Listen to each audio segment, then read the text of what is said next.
অপরের প্রসন্নতা থেকে প্রাপ্ত বস্তু দুধের সমান, চেয়ে নেওয়া বস্তু হলো জলের সমান, আর অপরকে কষ্ট দিয়ে প্রাপ্ত বস্তু হলো রক্তের সমান।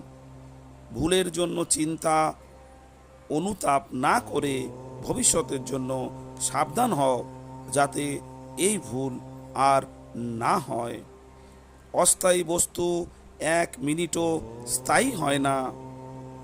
কেবল ব্যক্তিত্বের অভিমানবশত নিজের মধ্যে বিশেষত্ব চোখে পড়ে।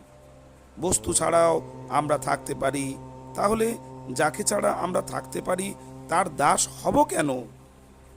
শরীরকে কাছের আর পরমাত্মাকে দূরের বলে মনে হয়, এ হলো অজ্ঞান। কারণ শরীর নিত্য অপ্রাপ্ত, আর পরমাত্মা হলেন নিত্য প্রাপ্ত। শরীরের সঙ্গে আমাদের এক মুহূর্ত সংযোগ হয় না, আর পরমাত্মার সাথে আমাদের এক মুহূর্ত বিয়োগ হয় না। শরীরকে সংসার থেকে আর স্বয়ংকে পরমাত্মা থেকে আলাদা মনে করা ভুল। সত্যিকারের ধর্মাত্মার কোনো কিছুর প্রয়োজন থাকে না, বরং জগতেরই তাকে প্রয়োজন হয়।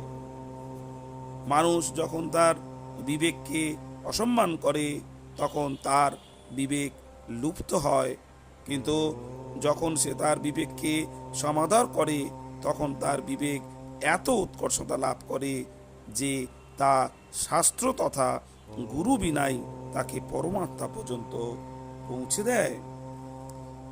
আমি যখন অন্যের কথা শুনি না, তখন অপরে আমার কথা না শুনলে আমার অসন্তুষ্ট হওয়া উচিত নয়। অন্তরে লোভ না থাকলে আবশ্যক বস্তু আপনা আপনি প্রাপ্ত হয়। বস্তুর প্রতি লোভী বস্তুর প্রাপ্তিতে বিঘ্নকারী হয়। কোনো ব্যক্তির অসম্মান করা উচিত নয়। অসম্মান করলে বাস্তবে নিজেরই অসম্মান করা হয়, কারণ সমস্ত জগৎ হলো ঈশ্বরময়। শ্রোতাজন শুনলেন, ভুল থেকে শিক্ষা নিয়ে সঠিক কাজটি করতে হয়। ঈশ্বর চিন্তার মধ্য দিয়ে দিন যাপন করুন। অপরকে কষ্ট না দিয়ে ভালোবেসে অপরকে আপনি যদি দিন যাপন করেন, দেখবেন আপনার দিনগুলি পরমেশ্বরের কৃপায় ভালো কাটবে। ঈশ্বর চিন্তার মধ্য দিয়ে কাল যাপন করুন।